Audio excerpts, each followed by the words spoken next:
பைரவி ஆறுமுகம் வந்து ரொம்ப சந்தோஷமாக வந்து என்ன பண்ணுறாங்க, நம்ம கண்மணிக்கு வந்து நிறைய வந்து எடுத்துகிட்டு வந்து வச்சிடுறாங்க சீர். அதை பார்த்துட்டு வந்து எல்லாருமே அதிர்ச்சி அடைகிறாங்க. அவங்க எங்கள் சொந்தக்காரங்க, எங்கள் சித்தி பொண்ணு அப்படின்னு சொல்லிட்டு ஆறுமுகம் வந்து என் தங்கச்சிக்கு நான் பண்ண வேண்டிய சீர் எல்லாமே பண்ணுறேன் அப்படின்னு சொல்லிட்டு அசத்தி விடுறாரு. அதையெல்லாம் பார்த்து எல்லாம் பிரமிச்சு போகிறாங்க. பாட்டிக்கு என்ன சொல்கிறதுனே தெரியல. இங்கே பாருங்கள், முறையாக வந்து நாங்கள் பண்ண வேண்டிய சீர் எல்லாமே பண்ணிட்டோம். அதே மாதிரி வந்து எங்கள் பிள்ளைய வந்து அவங்க மாப்பிள்ளை கூட வந்து நீங்கள் அமுச்சு விடணும் வீட்டுக்கு. அதே மாதிரி வந்து இந்த தீபாவளிக்கு கண்டிப்பாக நீங்கள் அமுச்சு விட்டே ஆகணும் அப்படின்னு சொல்லிட்டு சொல்லிடுறாங்க. அது கேட்ட பாட்டி செம்மையாக டென்ஷன் ஆகிறாங்க. இப்போ எப்படி இவங்களை அனுப்புறது அப்படின்னு சொல்லிட்டு டென்ஷன் ஆகிறாங்க. உடனே கண்மணிக்கு சந்தோஷம் தாங்க முடியல, அவ்வளோ சந்தோஷப்படுறாங்க. அவங்க அம்மா வந்து நம்ம வீட்டில் வந்து அவ்வளோ வசதி இல்லைன்னு தான் அனுப்பவும் வந்து யோசிக்கிறீங்க, எங்களுக்கு புரியுது, நீங்கள் கவலையே படாதீங்க, ஊருக்கு தான் நான் கூட்டின்னு போகிறேன். கண்மணி ஊருக்கா அப்படின்றாங்க. ஆமாம், ஊருக்கெல்லாம் அனுப்ப முடியாது அப்படின்றாங்க. அதை கேட்டு வந்து வருத்தப்படுறாங்க. உடனே வந்து அதெல்லாம் தெரியாது, நீங்கள் அமுச்சு தான் ஆகணும், அது எப்படி அனுப்ப மாட்டேன்னு சொல்வீங்கன்னு சொல்லிட்டு எல்லாம் சொன்னோன்னே குடும்பமாக போவோம், வேணா அனுப்புகிறேன் அப்படின்னு சொல்லிட்டு எல்லாருமே வந்து நாங்களும் வரோம் அப்படின்னு சொல்கிறாங்க. அதன்படி வந்து குடும்பமாக வந்து அமுச்சு விட்றோம் அப்படின்றாங்க. வேறு வழி இல்லாமல் கண்மணி அவங்க அம்மாவும் ஏற்றுக்கிறாங்க.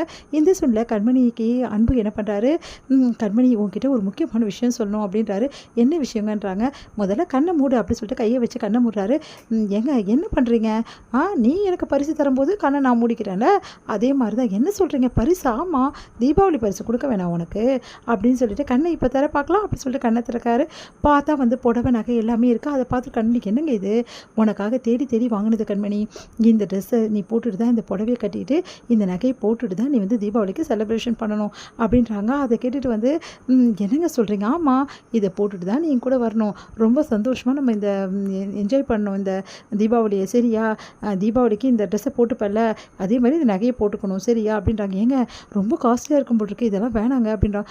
அதெல்லாம் தெரியாது, என்னை பொறுத்த வரைக்கும் எனக்கு வந்து கண்மணியோட சந்தோஷம் தான் முக்கியம், சரியா கண்மணி எனக்காக போட்டுப்பல்ல, நான் சரிங்க போட்டுக்கிறேன், ரொம்ப சூப்பராக இருக்குங்க சாரி அப்படின்ற, கலர் கூட அவ்வளோ அட்டகாசமாக இருக்குது, சரி இப்போ இந்த விஷயத்தை நீ யாருக்கிட்டையும் சொல்ல வேணாம், ஏங்க நீங்கள் வாங்கி கொடுக்கக்கூடாதுன்னு எல்லோரும் சொல்லுவாங்களா, அதெல்லாம் இல்லை கண்மணி, எல்லாருக்கும் சர்ப்ரைஸாக இருக்கணும்ல, நீ போடும்போது எல்லாரும் பார்த்து அப்படியே வந்து மெய் மறந்து போகணும் அப்படின்னா, சரிங்க என் ஃப்ரெண்டுக்கிட்ட மட்டும் சொல்லிவிட்டு வா, யார்கிட்ட, வெள்ளாக்கிட்ட போய் சொல்லிட்டு வராங்க, வெள்ளாக்கிட்டலாம் வேணாம், அவளும் வந்து தெரிஞ்சுக்கிட்டோம் சர்ப்ரைஸாக, உன் ஃப்ரெண்டுக்கு நீ சர்ப்ரைஸ் கொடுக்க வேணாம் வானோன்னா, சரிங்க சரிங்கன்னு சொல்லிட்டு ரொம்ப சந்தோஷப்படுறாங்க. எங்கள் புடவை ரொம்ப நல்லாயிருக்கு, நகை ரொம்ப நல்லாயிருக்குன்னு சந்தோஷப்பட்டுட்டு இருக்காங்க. இங்கே வந்து என்ன பண்ணுறாங்க, எல்லாருமே வந்து அந்த வந்து தங்குற இடத்துக்கு போகிறாங்க, சந்தோஷமாக இருக்காங்க. அப்போ வந்து கரெக்டாக வந்து என்ஜாய் பண்ணுறாங்க. எல்லா விஷயத்தையுமே வந்து வள்ளி முருகன் திருமணம் வந்து நடக்குது, அதுக்கு நீங்கள் போயிட்டு வாங்கன்னு சொல்லிட்டு எல்லோரும் சொன்னோன்னே எல்லோரும் போகிறாங்க. அங்கே வள்ளி முருகனாக நம்ம வந்து என்ன பண்ணுறாங்க, அன்பும் கண்மணியும் வந்து சந்தோஷமாக கலந்துக்கிறாங்க. அதில் அழகாக வந்து கல்யாணமாக அவங்களுக்கு நடக்குது. இதையெல்லாம் பார்த்து வந்து செமையாக வெளில டென்ஷன் ஆகிடுறாங்க. அடுத்த நாள் வந்து எல்லாருமே ரொம்ப சந்தோஷமாக வந்து தீபாவளிக்கான செலிப்ரேஷன் எல்லாம் பண்ணிகிட்ருக்காங்க. வந்து ரொம்ப சூப்பராக ட்ரெஸ் பண்ணிகிட்ருக்காங்க. அதை பார்த்து மயூரியும் வந்து வந்து ஸ்வேதா வந்து நீ பண்ணிடுற ட்ரெஸ்ஸு அன்பு மயக்கிடும், அப்படி பண்ணிட்டு வந்திருக்கே, சூப்பராக இருக்குது அப்படின்னு சொல்லிட்டு பாராட்டிகிட்டு இருக்காங்க. பார்த்தியா என்னோட புடவை எப்படி இருக்குன்னு, என்னோடது பார்த்தியா அப்படி சொல்லிட்டு 2 பேரும் பேசிகிட்டு இருக்காங்க. ஸ்வேதாவும் அவன் வந்து என்ன போட்டுட்டு வர போகிறா, அந்த கண்மணி கேவலமாக ஒரு புடவை இன்னி கூட கட்டிட்டு வர போகிறா, அதெல்லாம் பார்த்து என்னத்தை பண்ணுறது, அவள் எப்போவுமே அப்படி தான் அப்படின்ற மாதிரிலாம் பேசிகிட்டு இருக்காங்க கண்மணியை பற்றி. கண்மணி வந்து அப்படியே வந்து சாரீ கட்டிட்டு அப்படியே வந்து சூப்பராக நகையெல்லாம் போட்டு ஃபஸ்ட் கிளாஸாக வந்து இறங்குறாங்க.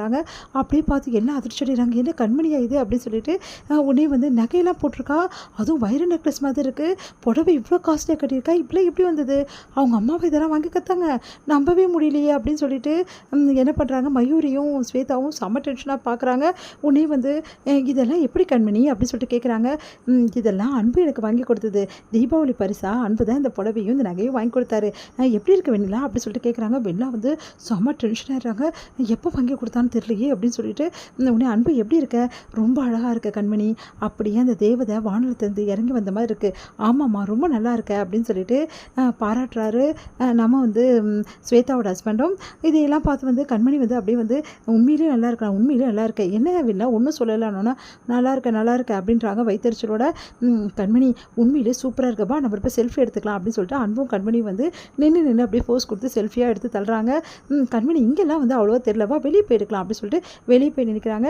எல்லாம் சித்தி நீங்கள் ரொம்ப அழகாக இருக்கீங்க அப்படின்னு சொல்லிட்டு பாராட்டுறாங்க. எல்லாருக்கும் சேர்ந்து வெடி வெடிச்சு கண்மணி ரொம்ப சந்தோஷமாக வந்து செல்ஃபிலாம் எடுத்து சந்தோஷமாக இருக்காங்க. இதையெல்லாம் பார்த்து வெண்ணிலாவுக்கு வயிறாக எரியுது, செம்ம டென்ஷன்.